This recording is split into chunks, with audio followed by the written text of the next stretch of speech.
I had that nervous off myself. So you were a minister. You get out of that mental hospital, having been diagnosed with paranoid schizophrenia. When your friends, when your parishioners and the people in your church hear you say, "Oh, I've heard the word of God," what are they going to think? Really? Then I think you need to increase your medication. That stigmatized role will follow you everywhere you go. Look, you walk in the door of that place, Goffman describes it going through what he calls a degradation ritual. Your clothes are stripped from you. Remember, you got that fancy Rolex watch you paid $400 for. It's gone. The cool clothes that you really define yourself in terms of, you're in a uniform.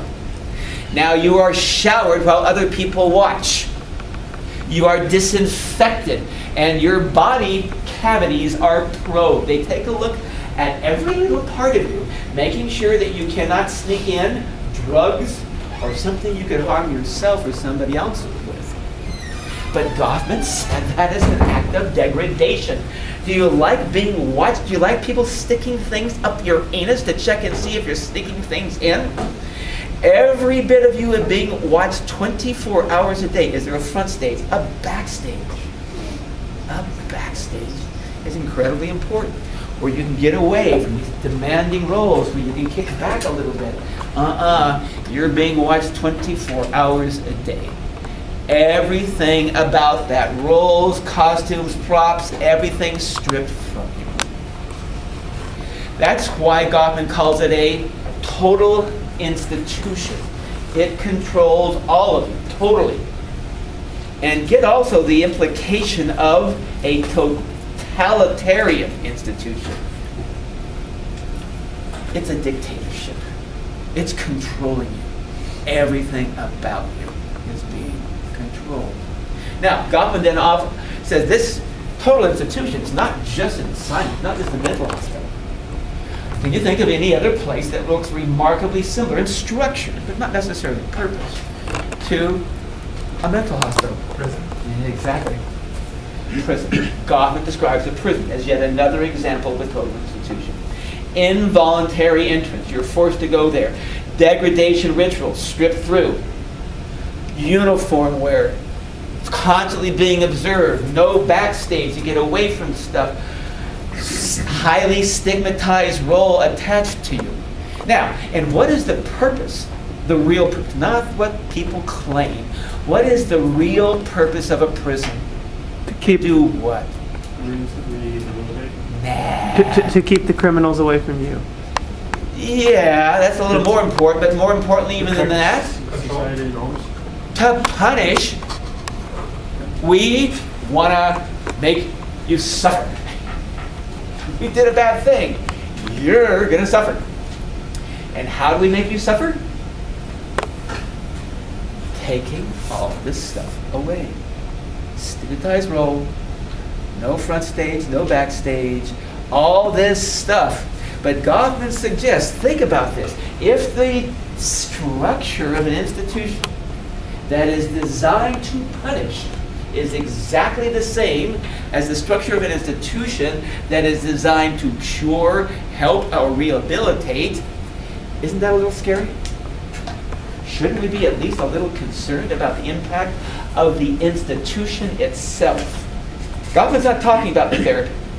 Yeah, he knows about the therapy. But the therapy, how much time does a typical patient in a mental hospital actually spend actively in therapy in the course of 24 hours? Maybe an hour or two. And the other 22 hours a day, the institution is got you. Yeah. A little scary for Goffman, this similarity between those two kinds of places. And the irony is that in some way, in a funny kind of way, it's a little easier to handle prison than mental hospital. See, in prison, they do all this stuff to you, but you don't have to like it. Now, you don't have to like it, because we're saying we're doing this stuff to you because we want it to hurt you. That's what's called punishment. It sucks?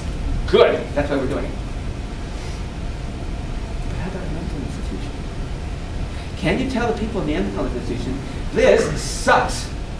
No, no, no, no. If you do, you're not making progress towards therapy. You're not growing from the experience. We're just here to help you. Well, why does it hurt so much? Be afraid. Be very, very afraid is what Goffman is saying. There was an interesting follow-up to Goffman's insight. A number of years after, about a decade and a half later, some people got the bright idea that what they would do was to stage an experiment in which people, and these were not just ordinary people, these were psychological professionals, a couple psychiatrists, a number of psychologists, a couple med students thinking about specializing in psychiatry, and a number of people interested in going into psychology. He took these people, made sure that they were psychologically healthy, and then trained them to pretend to be crazy and present themselves to the mental hospital. The game was get yourself admitted to the mental hospital by faking symptoms of schizophrenia. I hear voices. But once inside, immediately, once you're admitted, stop faking and see how long it takes for the officials to discover you're really not crazy. So get the game, fake it, get inside, stop, with the goal of seeing how long it takes for them to discover you're not really crazy. So you tell me, take a wild guess. How long did it take for them to be discovered that they were really not crazy? They never discovered until they were told. Exactly. So they never discovered it. Yeah. If they went in there and faked that they had schizophrenia, then were they taking medication as well? I mean, if they Well, not initially, but once they were inside. So they were taking all this medication for stuff that they didn't really need? Yeah. How did that affect our bodies then? Yeah. That's kind of the point. Yeah. Interestingly, once they start giving you that kind of medication, do you look a lot like the other people who are really crazy? Drooling, for example. Whoa. That's kind of the point. They're controlling everything about you in this institution. Yeah, nobody ever discovered these people really weren't crazy. Not a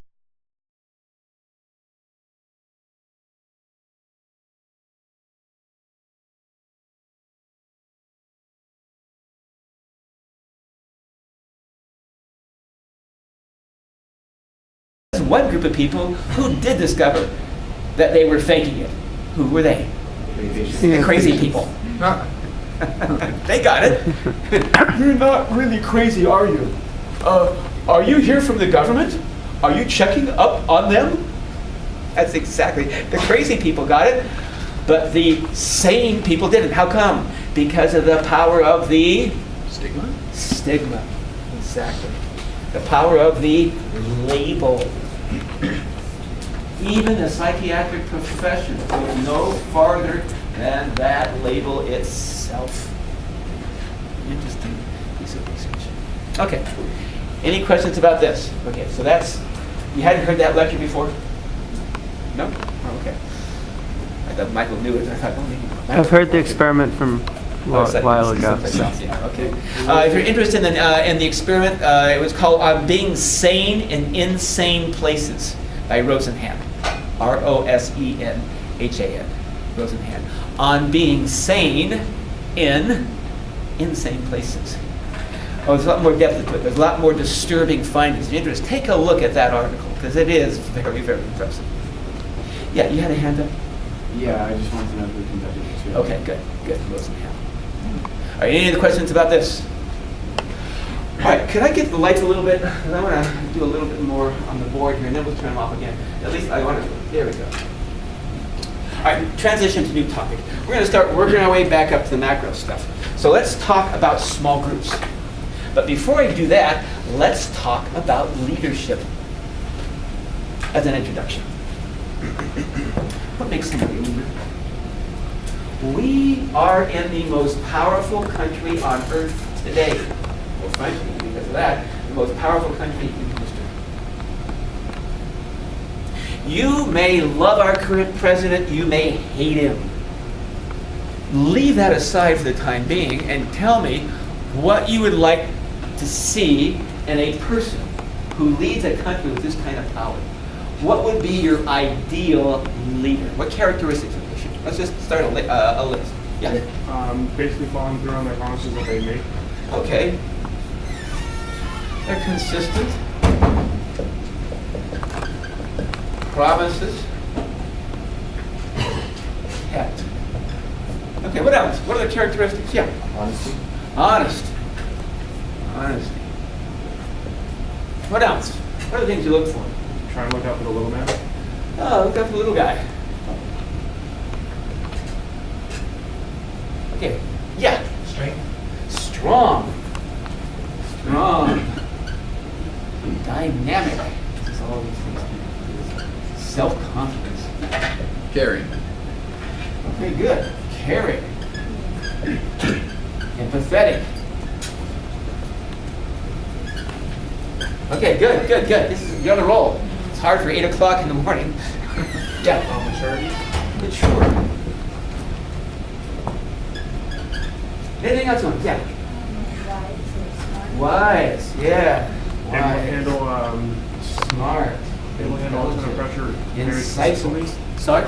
Able to handle a ton of pressure and stress consistently. Okay. Handle stress. Good. Anything else? Have a sense of humor. Okay, humor. Good. Anybody else want to add anything? Able to make the difficult choices when no one else can. Okay. All right. Decisive. Yeah, Michael. Knowledge of world politics and what is going on in the rest of the world. Okay. And then politics. The world situation. Okay, good. Yeah. Relatable. Okay, excellent list. I'm going to give you one word that I think summarizes all of this stuff together. One word that puts this all, one handy-dandy word, and it's called? Utopian. Charismatic. Charisma. That power of the personality, that's something that makes you feel the chill down your back, makes you line up behind this person. You don't even know where they're going, but you know they do, and you want to follow them. Charisma. Okay, next. Give me names of real people who have or had disease charisma. Yeah. Hitler. Hitler. Okay, we'll put him over here because he does not play well with others. Okay, but that's an important point because charisma is merely a form of power that can be used for good but also evil. Yeah. Napoleon. Napoleon. If you're French, we can put him over here. We'll put him over in the middle. George Washington. Washington. Okay, good. JFK. JFK. Martin Luther King. And there's a remarkable similarity. If you can abbreviate their name with 3 letters, they had charisma. Abe Lincoln. Okay, Lincoln. Okay. And Robert E. Lee, too. Lee. Okay. C-R-E-L. Charisma. Any other names? Charisma.